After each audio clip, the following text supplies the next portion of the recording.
it go live here on my phone. How do you do that, Tommy?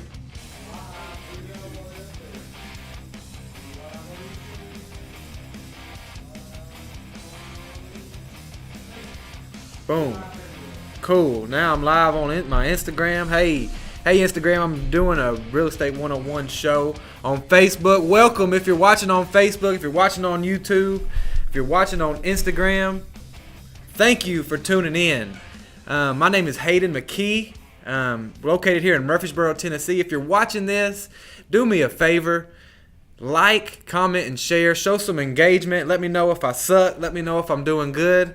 Hey, Mo Self, thanks for tuning in. If you'd leave a comment, I'd appreciate it. And if you're not gonna do it for me, do it for my son Sebastian. This is how I feed him. So if you don't like me, just do it for my kid, so we don't have to go live in a box.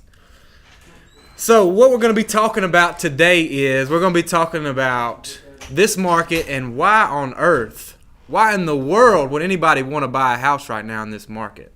Interest rates are going up. Prices are not going down. There's a lot of uncertainty in the economy. A lot of signs are telling people not to buy. And I get it. I'm seeing the same things you're seeing.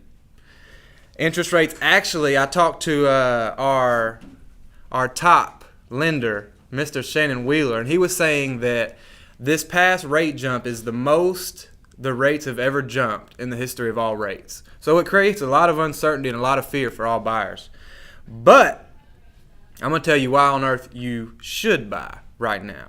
And the reasons I'm seeing now. The next time you do this, make sure you do one thing. Yes. Make sure you talk about whenever you say prices aren't going down. Mm-hmm. Make sure you're saying locally where we are. Locally, here in Middle Tennessee. Some areas prices are definitely going to go down. Yes. But why are they not going to go down here? I apologize. I am talking about our market. I apologize for being confusing. Where the fuck is your market? My market is in Middle Tennessee. Language, everybody. Sorry, I'm getting coached here today also. But no, we're talking about our market here in Middle Tennessee. A lot of markets are doing other things, but here what we're seeing in our market is interest rates are going up and prices are not going down. So most times you see interest rates go down, prices go up like they did 2 years ago, and then when interest rates go up, prices tend to go down. But right now they haven't done that. So here in Middle Tennessee, what we're seeing is rates go up and prices stay the same. But why is that? Because there's still a lot of buyers. There's still people buying with the high rates. And but I want to talk about too why it is a good time to buy right now. Because what we're seeing is you knocked me up a little bit. You got a script up there. You knocked me up a little bit. No. I'm just seeing if you're ready. I'm ready. But what we're seeing right now is we're in the middle of a pendulum swing. Whereas the past 2 years, it has been a seller-dominated. Hello, Andrew. If you're not tuned in, would you please tune in, like, comment, and share? Thanks, buddy. I appreciate it. What we're seeing is a pendulum swing from it becoming a seller-dominated market. What I mean by seller-dominated, sellers got everything that they wanted. They asked for your car, they got it. They asked for your dog, they got it. Buyers were doing anything to get a house won. They were paying in all seriousness though, they were paying all their closing costs. They were paying appraisal gaps. They had no protection with contingencies. They couldn't do an inspection. They couldn't do an appraisal contingency.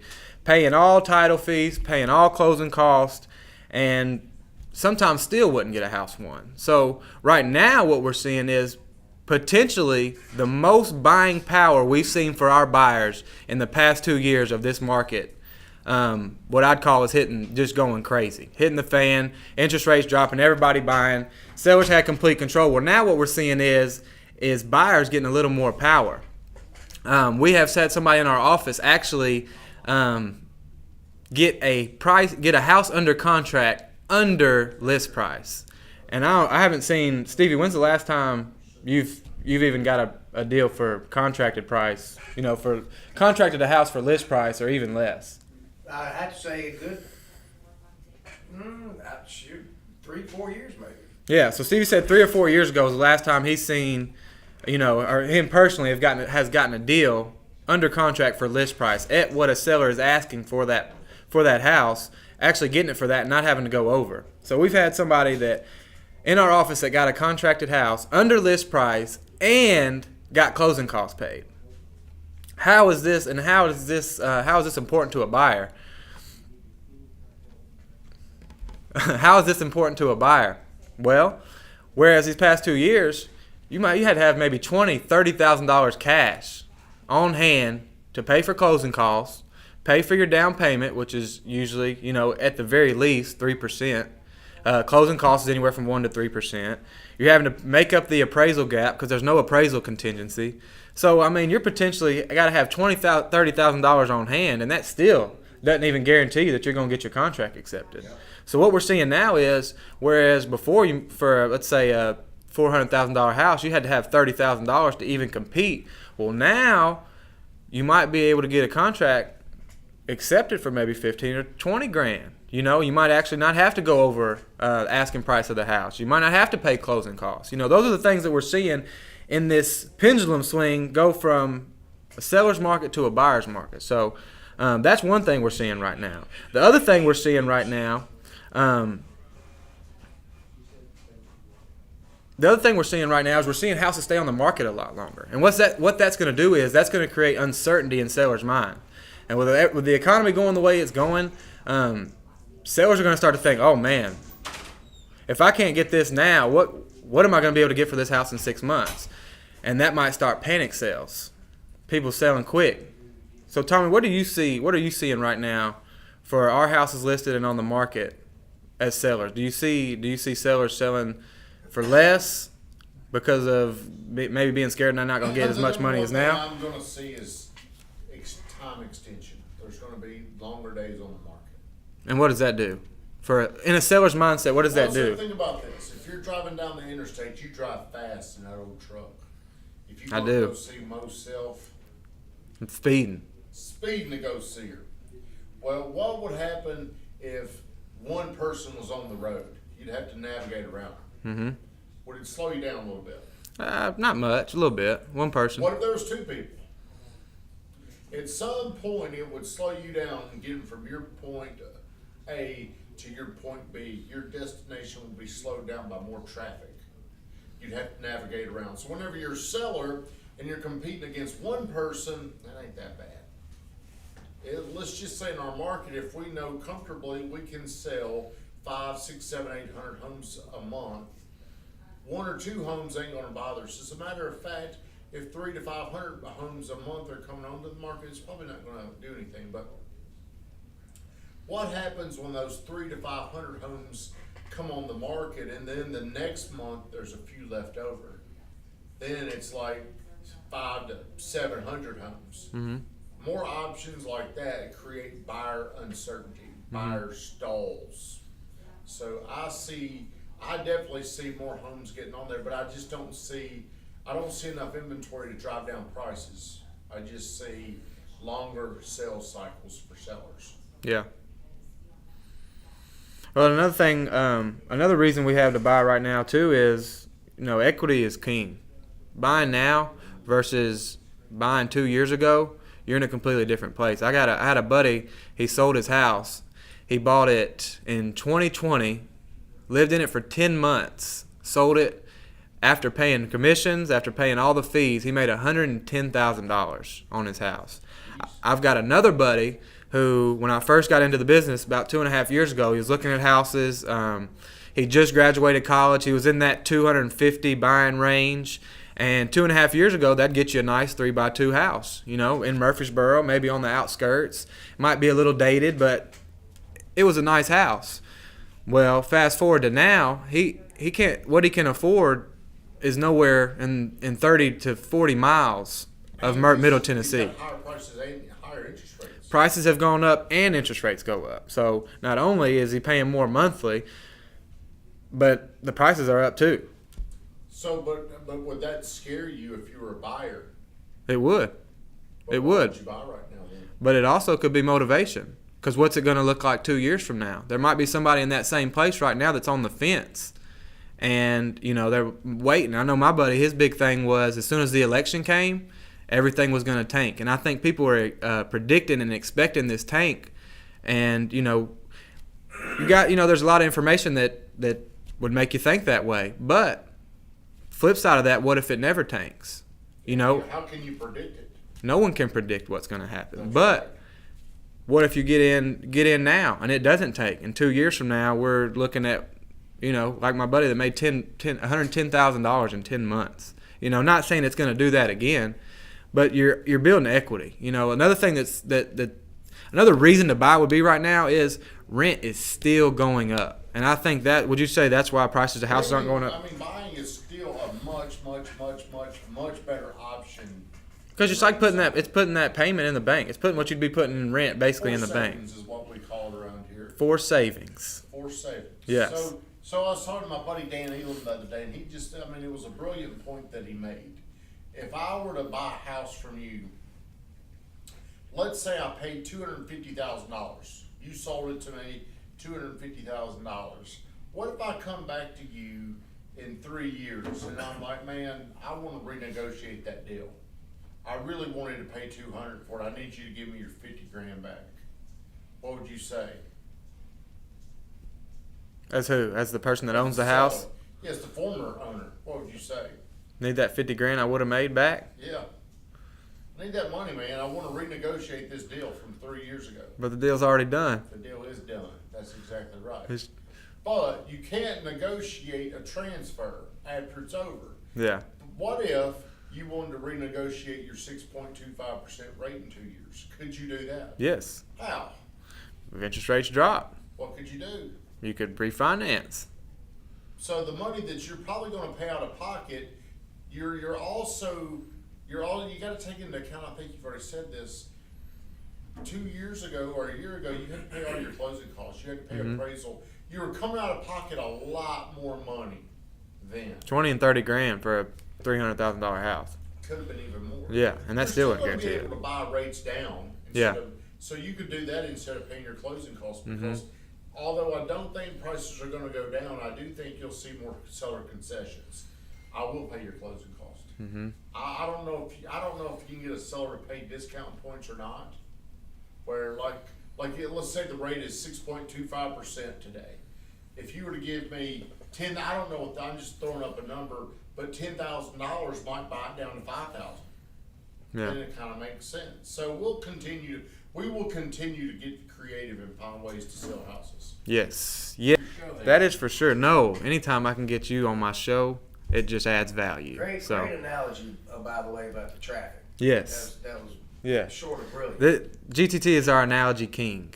He knows how to make something very complicated and simplify it in the best form to make it make sense. So, if you stuck with me this long, thank you so much because I am rusty. I feel like I was a little all over the place, but at the end of the day, there's a lot of things going on right now: gas prices, food prices, interest rates, a lot of things that are creating a lot of doubt. But there's more opportunity now than there has been in the last 2.5 years to buy a house. And that's what we're seeing. We're going to keep being creative, and we're going to keep finding deals. And I just think as a buyer right now, you have more leverage than you've had in a long time. But I still don't expect you to have leverage. No, more leverage now than you've had, though. I still don't it's going to go from a seller's market to an equal market. Yes. It doesn't transfer from one to the other. Yes. It doesn't just happen. It transfers. And we will go, these people, I see them, damn, you just wait. Like people on my post, they'll say some dumb shit. And I hate to say they're dumbasses, but they'll say something like, just wait a year from now, you'll be $150,000 underwater, or something like that. And I'm like, that's not the way this works unless something catastrophic happens. Like if all your life, if you've become 40 pounds overweight, you can't just shed your weight in a day. It took you a long time to get to where you are. The time it takes to do something, then you've got to undo it. Yeah. So before we are in any kind of a extreme buyer's market, it could take 2 to 3 years to get over there. That's how long that would take to shift, unless there was like a terrorist attack or something that's not part of like a natural market. Unpredicted. A natural market cycle. So right now we're shifting from an extreme seller's market. We're still in a seller's market. If you can sell all your inventory within 3 months, it's still a seller's market. Yeah. We're still there. Yeah. We're just hoping it becomes more balanced. Yeah. For me, balance is for me, all I've seen and all I've known, I've only been in the business 2.5 years, and all I know is seller dominated market, and buyers having to do all these crazy things to get offers accepted. So what we're seeing is just a little that easing up a little bit, wouldn't you say, Tommy? Just easing up just a little bit, not having to do as much. See it, but didn't you tell me you talked to somebody and they had 8 offers on their house? They did. Yep. I mean, it's still not like the sky's falling. It still can be very challenging. Yep. And I think price points can make a difference too. You know, a lot of anything over $500,000. I think I know the inventory is over 50% more houses. Or what is it? The 50 time on the market is up 50% from the month before. If you're under 300, you're still competing with a lot of. Yeah. Probably under 400, you're still competing with those hedge funds. So interest rates were at, let's say that they were at 5%. If they go up, if they're at where they're at now, 6.5%. If a $400,000 buyer was approved at a 5%, where would that knock them down to? It going up 1.5%. I don't know. I mean, hell, maybe they could still find ways to get the money. I just like to use common sense. Gas has gone up nearly 3 times. Are you driving as much as you were? Yes. Well, why? Gas has gone up. I gotta work. Gotta make money. Okay, well, people still got to live. As long as people are having sex and having kids, we'll still have to have houses. They'll still have to go somewhere. So it's always about a comparison of what you have versus what you want. Do you want to rent or do you want to own? People are still going to want to own a house, and they're going to have to do it. It could suck, but they'll protest it. They'll bitch about it, but they'll still move forward and do it. Do you like the gas prices where they are? No, I don't. Does it do you any good to go there and protest and bitch about it? I'm gonna buy it regardless. Is it coming down? Nope, it's actually going up. Yeah, that's right. Not anytime soon. So a lot of times, people will use logic, like what makes no sense for us to drive right now, or it makes no sense to buy a house right now. I'm gonna walk to work. People do it anyway. Yeah. So the one thing that you got to understand is people make emotional decisions. Like, if you want to go somewhere, you're gone. You ain't thinking about, well, if I go there, it's going to cost me $31. Then $31 to get back home. I'm not going to do this unless I can go make X amount of dollars, or if it's worth doing this. As humans, we still do what we do. People still want to buy houses. They still want to own their house. Damn, that's good. Genius. Genius. Yeah, thank you. Well, thank you, GTT. Seriously, thank you for helping me out on this show. I was dying before you came in. Rusty. Do you got anything, Stevie? You got anything else, Tommy? No, Tommy, explain that analogy you said to me the other day about the economy as far as like a airplane.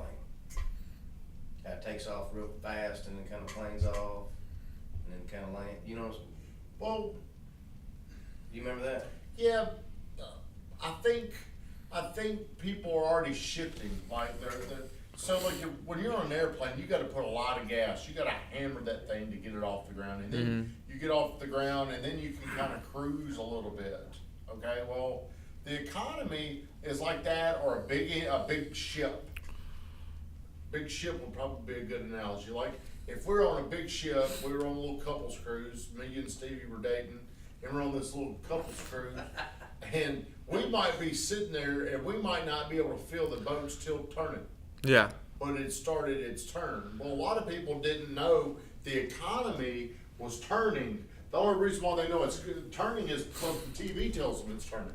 They didn't know it. We might still be holding hands, thinking we're going straight to where are we going? Aruba. We're going to Aruba. And we think we're still going, but the boat is off course going somewhere else now. We wouldn't know it unless somebody told us. But sooner or later, we might start to see something that's familiar, like, well, that's Miami. What are we doing back over here? I thought we were. That's when it's too late.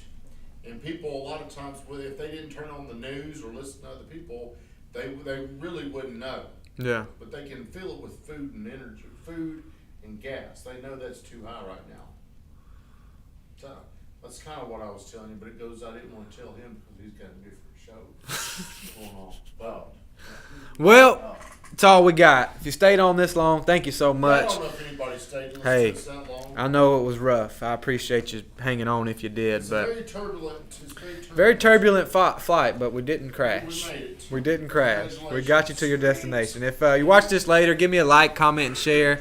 I appreciate you watching. Thanks for tuning in. We'll be back next week at 1 o'clock for Real Estate 101. Have a good day.